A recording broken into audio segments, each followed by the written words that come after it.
Hello, നമുക്കിന്നേ ഒരു അടിപൊളി salad ഉണ്ടാക്കാൻ ഭയങ്കര ഈസി ആയിട്ട് പെട്ടെന്ന് ഉണ്ടാക്കാം കേട്ടോ. അതിന് സവാള അരിയുക, മല്ലിയില അരിഞ്ഞ് മാറ്റി വെക്കുക. ഇതിനാവശ്യമായ സ്വീറ്റ് കോൺ പുഴുങ്ങിയിട്ട് നമുക്ക് വേണ്ട ഈ രീതിയിലൊന്ന് അടർത്തിയെടുത്താൽ വളരെ എളുപ്പം നമുക്ക് അടർത്തിയെടുക്കാൻ പറ്റും കേട്ടോ. അപ്പം ഞാൻ ഇങ്ങനെയാണ് എപ്പോഴും ചെയ്യുന്നത്. അങ്ങനെ ഒന്ന് ട്രൈ ചെയ്ത് നോക്കൂ. പിന്നെ അതുപോലെ തന്നെ ഇതിനാവശ്യമായ മുട്ട വേണം. അപ്പോൾ 3 മുട്ട എടുത്തിട്ടുണ്ട്. മുട്ടയെല്ലാം പൊട്ടിച്ചൊഴിക്കുക. അതിനുശേഷം നമുക്ക് മുട്ടയിലോട്ട് കുറച്ച് ഉപ്പും കുറച്ച് മഞ്ഞൾപ്പൊടിയും കൂടിയിട്ട് നല്ലതുപോലെ ബീറ്റ് ചെയ്ത് മാറ്റി വെക്കുക. ഇനി നമുക്കിതൊന്ന് സ്ക്രാമ്പിൾ ചെയ്തെടുക്കണം. അതിനായിട്ട് ഞാനൊരു ഫ്രൈ പാൻ വെച്ചിട്ടുണ്ട്. അതിലോട്ട് കുറച്ച് എണ്ണ ഒഴിക്കുക. എണ്ണ ചൂടായി വരുമ്പോഴത്തേക്ക് മുട്ട ഒഴിച്ചിട്ട് അതൊന്ന് ചിക്കി തൊത്തിയെടുക്കുക, എന്ന് വെച്ചാൽ സ്ക്രാമ്പിൾ ചെയ്തെടുക്കുക.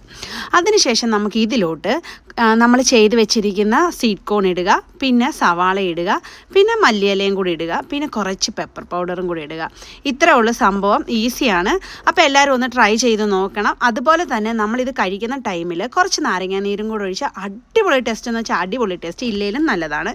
അപ്പോൾ വീഡിയോ ഇഷ്ടമായി കഴിഞ്ഞാൽ എല്ലാവരും ഒന്ന് ട്രൈ ചെയ്തേക്കണം. വേറൊരു വീഡിയോ ആയിട്ട് കാണുന്നവരെ ടാറ്റാ ബൈ, സീ യു.